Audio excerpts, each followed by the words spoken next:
नेपालमा चिया खेतीको सुरुवात विक्रम सम्वत 1920 सालदेखि भएको हो। तत्कालीन प्रधानमन्त्री जङ्गबहादुर राणा चीन भ्रमण गएका बेला चिनिया सम्राटले चिनिया जातको चियाको बिउ उपहार दिएपछि आफ्ना ज्वाइँ तत्कालीन बडा हाकिम कर्णेल गजराज सिंह थापालाई इलाममा चिया रोप्न आदेश दिएको कुरा चिया खेतीको इतिहासमा पढ्न पाइन्छ। 2023 सालदेखि नेपालमा संस्थागत रूपमा नेपाल चिया विकास निगम नेपाल सरकारले गठन गरेर नेपाल चिया विकास निगम मार्फत थुप्रै ठुला सरकारी बगानहरू तयार पार्ने काम भयो र चिया खेतीको विस्तार अलि तीव्र गतिमा अगाडि बढ्यो र 2035 सालदेखि 2045 सालको बीचमा साना किसानहरूमा समेत चिया विस्तारलाई व्यापक गरियो। विक्रम सम्वत 1920 मा इलाम चिया कमान र त्यसको 2 वर्षपछि झापाको सोक्तिम चिया कमानको स्थापनाबाट नेपालमा चिया खेतीको सुरुवात भएको देखिन्छ। विक्रम सम्वत 2016 सालमा झापाको रङ्गिया डाँडामा बुधकरण चिया बगानको नाममा निजी स्तरको पहिलो चिया बगान स्थापना भएको हो। सरकारी स्तरमा भने 2023 साल असोज 23 गते नेपाल चिया विकास निगमको स्थापना भयो। सुरुको दिनमा प्रशोधन कारखानाको अभावमा दार्जिलिङको कारखानाहरूलाई नै हरियो पत्ती बेच्नुपर्ने बाध्यता थियो। त्यसको करिब 1 दशकपछि विक्रम सम्वत 2035 सालमा इलाममा र त्यसको केही वर्षपछि झापाको सोक्तिममा पहिलो पटक प्रशोधन कारखाना स्थापना भयो। विक्रम सम्वत 2035 देखि 2045 को 1 दशकमा नेपाल चिया विकास निगमले साना कृषकहरूलाई पनि चिया खेतीमा लाग्न धेरै प्रोत्साहनका कार्यक्रमहरू गर्यो।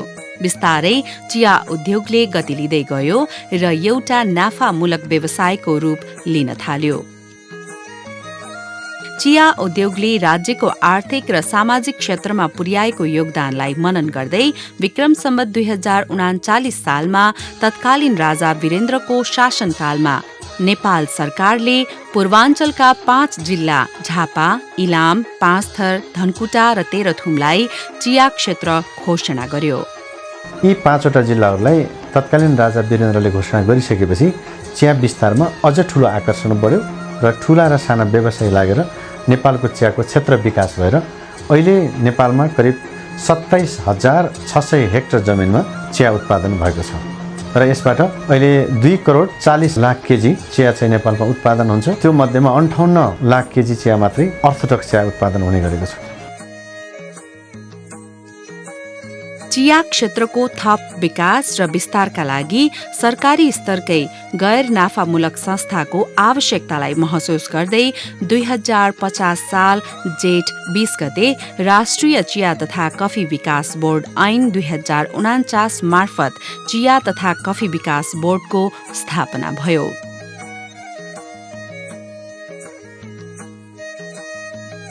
आर्थिक वर्ष 2053-54 मा 3500 हेक्टर भन्दा कम रहेको चिया रोपण क्षेत्र आज करिब 27,000 भन्दा बढी क्षेत्रफलमा फैलिएको छ। करिब 2 दशकको यो अवधिमा हामी चिया आयात गर्ने मुलुकबाट आत्मनिर्भर भई चिया निर्यात गर्ने अवस्थामा पुगेका छौं।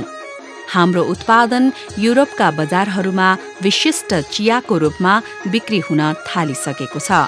हरेक वर्ष चिया उद्योगहरू ठूला हुँदै गएका छन्।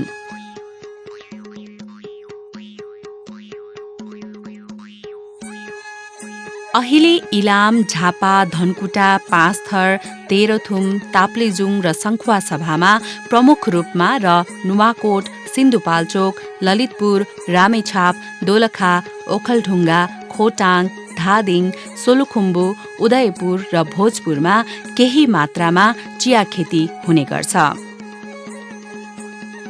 ललितपुरमा र भोजपुर जिल्लामा चियाको क्षेत्र ठूलो मात्रामा विस्तार हुँदै गएको छ भने अरू थप जिल्लाहरूमा सिन्धुपाल्चोकमा अनि त्यसैगरी बागलुङमा र अन्य जिल्लाहरूमा समेत पनि नेपालमा चिया उत्पादनका निम्ति क्षेत्र विस्तारहरू व्यापक रूपमा भइरहेका छन्। अहिले नेपालमा साना ठूला गरी करिब 21,000 किसान चिया खेतीमा आबद्ध छन् भने करिब 70,000 श्रमिकले प्रत्यक्ष रूपमा यसबाट रोजगारी पाइरहेका छन्। हामी नेपालमा लगभग 21,000 साना किसान आबद्ध छौँ र तिनीहरूले चाहिँ बच्चालाई स्याहारे जस्तो चियाको बगानलाई स्याहार्छन्। साना साना चिया बगानहरू छ। सानै दिन लागेपछि आफैले रोपेको बिरुवा यो चियाबारीहरू माया लाग्यो, अब गइयो टिप्न। यो चाहिँ हामी चाहिँ पुरै गाई मलहरू प्रयोग गरेर गाईको गहुँत र गोबरले मात्रै प्रयोग गरेर चियाहरू पनि धेरै उब्जनी हुन्छ। यो गोबर मल हाल्दा चाहिँ यसले निकै परिवर्तनहरू दिएको छ हाम्रो परिवारमा र राम्रै खेतीहरू चलिरहेको छ। काठमाडौँसम्म लगेर पढाइरहेको छु। 2जना छोरी मेरो काठमाडौँ इन्जिनियर पढ्दैछन्। छोराले BBS पास गरिसकेको छ। देशभर साना ठूला गरी करिब 50 वटा चिया उद्योग रहेको छ। यसका लागि बनाउनुपर्ने नियमहरू तत्सम्बन्धमा राष्ट्रिय चिया तथा कफी विकास बोर्डले महत्त्वपूर्ण भूमिका खेलेको छ र यसकै उत्पादन र मतलब प्रशोधन र बजारीकरणमा समेत महत्त्वपूर्ण योगदान दिँदै राष्ट्रिय चिया तथा कफी विकास बोर्डले आफ्नो भूमिकालाई प्रभावकारी ढङ्गले अगाडि बढाइरहेको छ। नेपालमा दूध हालेर चिया पिउने प्रचलन रहेकाले सिटिसी चिया बढी उपभोग हुन्छ। सिटिसी चियाको मुख्य बजार भारत रहे पनि अर्थोडक्स चिया भारत सहित अमेरिका, फ्रान्स, जर्मनी लगायतका युरोपियन मुलुकहरूमा निर्यात हुने गर्दछ। We can easily sell in a quality market like Germany or Europe, and to make it suitable to our market, which resulted into much higher prices also. नेपालमा समुद्र सतहको 62 मिटरदेखि 4,700 मिटरको उचाइमा चिया उत्पादन हुने गरेको छ। चिया रोपेको 3 वर्षमा नै उत्पादन दिन थाल्छ। अर्ग्यानिक उत्पादन, जसले गर्दा चियाको नियमित सेवनकर्ता मात्रै होइन, वर्षौंदेखि काम गर्दै आएका मजदुरहरू पनि स्वस्थ देखिन्छन्। चियाको पत्ती टिपेको 2 देखि 4 घण्टाभित्र प्रशोधन गरिने हुनाले यहाँ उत्पादित चिया उत्कृष्ट बन्दछ। नेपाली चिया उत्कृष्ट बन्नुमा मजदुरहरूको भूमिका निकै महत्त्वपूर्ण छ, जसमा 90% महिलाहरूको संलग्नता पाइन्छ। Climatically we are in sound position. हामी हिमाली हावापानीभित्र छौँ। नाइदर कुनै एयर पोल्युसन छ, नै तपाईँको कुनै किसिमको चाहिँ अरू चाहिँ इफेक्ट गरेको छ। हामीले कुनै पेस्टिसाइड हाल्यौँ न, फर्टिलाइजर हाल्यौँ न। हामी बाई नेचरल्ली ग्रोन टी हो। यो एन्टिअक्सिडेन्ट, यो चाहिँ मानव स्वास्थ्यको लागि असाध्यै राम्रो हो। अब यो मानव स्वास्थ्यलाई असाध्यै राम्रो हुने कुरालाई अझ यसलाई राम्रो गर्नलाई के गर्नुपर्छ भन्दाखेरि यसलाई अर्ग्यानिक नै गर्नुपर्छ। यसलाई मानव सृजित कुनै किसिमको विषादीहरू, मानव सृजित कुनै किसिमको चाहिँ केमिकल फर्टिलाइजरहरू यसलाई प्रयोग गरिएन भने यो औषधीय गुण छ यसको। त्यसले गर्दा यसलाई अर्ग्यानिक नै गर्नुपर्छ भन्ने सोच राखेरै यो अर्ग्यानिक गरेको हो। हाइजेनिक, अर्ग्यानिक र स्वच्छ हावापानीमा उत्पादन भएकै कारण नेपालमा उत्पादित चिया धेरैको रोजाइमा पर्ने गरेको छ। त्यो सँगै हाइजेनिक प्रशोधनले पनि नेपाली चियालाई गुणस्तरीय बनाउन भूमिका खेलिरहेको छ। We have to think of the environment, and the second thing is that the demand for organic products in our market is continuously rising.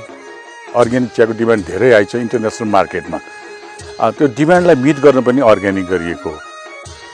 कस्तो गुणस्तरको चिया बनाउने, मापदण्डहरू के राख्ने भन्ने विषयमा चिया तथा कफी विकास बोर्डले रणनीति बनाउँदैछ। विगतमा बनेका चिया नीतिलाई संशोधन गरी समय सापेक्ष बनाउने योजनामा पनि बोर्ड रहेको छ। हामीले चाहिँ एउटा अब चियाको एउटा स्ट्राटेजी बनाउँदैछौँ। चियाको मापदण्ड, गुणस्तर, कस्तो गुणस्तरको चिया उत्पादन गर्ने, कस्तो चिया उत्पादन गर्यो भने विदेशमा निर्यात गर्नका निम्ति सहज सजिलो हुन्छ यो गर्ने, अनि यसको रणनीति कस्तो बनाउने हामी यो बनाउँदैछौँ। चिया नीतिलाई हामी विगतमा बनेको चिया नीतिमा केही सुधार संशोधन गर्दैछौँ र त्यसपछि अर्ग्यानिक प्रमाणीकरण गर्नका निम्ति हामी मतलब किसानहरूलाई सहज सजिलो होस् भनेर यसका निम्ति पहल गर्दैछौँ।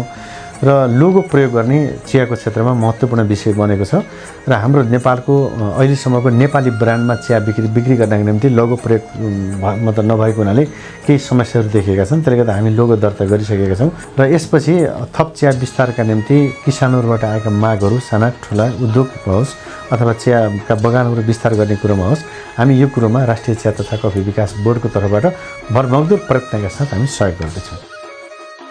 सहकारीको कुरा गर्नु पर्दाखेरि हामीसँग धेरै शेयर सदस्यहरूको विस्तार भएर गयो। हाल पनि हामीसँग 142 जना शेयर सदस्य हुनुहुन्छ र उन्नति परियोजना डेनमार्कको सहयोगमा हामीलाई 50% कारखाना विस्तारको लागि भनेर हामीलाई अनुदानको कार्यक्रम परेछ।